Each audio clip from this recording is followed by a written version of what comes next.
Quick stock update. These were sown on January the 25th, and today is January 30th, and we have germination, almost 100% in this tray.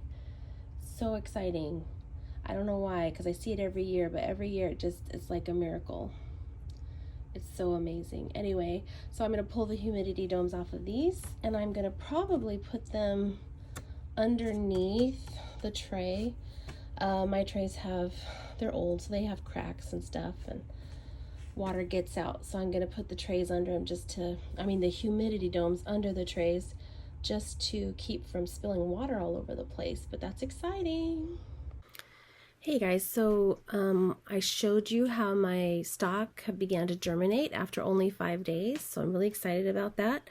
I now need to go through and look and see where I'm growing 2 plants in a cell, and I'm gonna pull out that extra seedling because I want my stock to have the full use of its cell. I don't want it to be hindered by anything else in there. They will compete for light, they will compete for nutrition, so you just want to make it easier on them. You want to be careful though as you're pulling the plant out that you don't pull out more than the one you intend to pull out. So and also remember that stock only produce 1 bloom a year and then they're dead. So if you injure the other plant in any kind of way, it's not going to give you a flower. So I'm going to tilt the camera down and I'm going to show you the cells in which I have 2 seedlings germinating, and we're going to pull them out using tweezers. Okay, so this is vintage brown. It's a beautiful color. I would not call it brown. It's more like a red pink. But you can see right here, I've got 2 plants growing. It's kind of hard to see because they're so small. But I'm just going to take my tweezers and I'm going to pull one of the seedlings out.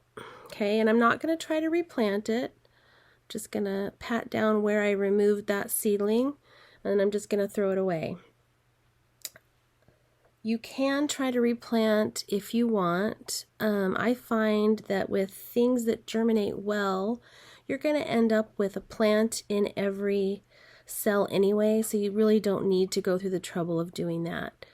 I did, now that they are green and showing, I did put water in the bottom of their tray. I'm going to leave that water there for about 30 minutes and check and see if it's been absorbed. If it hasn't, I'm going to dump it out. So I'm not going to leave them sitting in water. And then I will just keep checking on it on a weekly basis to see how things are going and to water it when necessary. I am also going to start fertilizing these with that seaweed emulsion once a week so that they're getting nutrition. You're going to want to watch out for a couple of things as they're growing inside. If you see them turning yellow, that's a possibility that they need more nutrition. If you see them flopping over, they need more water. And if you see that you are getting, like you see a seedling coming up and then it dies, you are probably too wet. So watch for those things as your stock is growing in the next couple of weeks.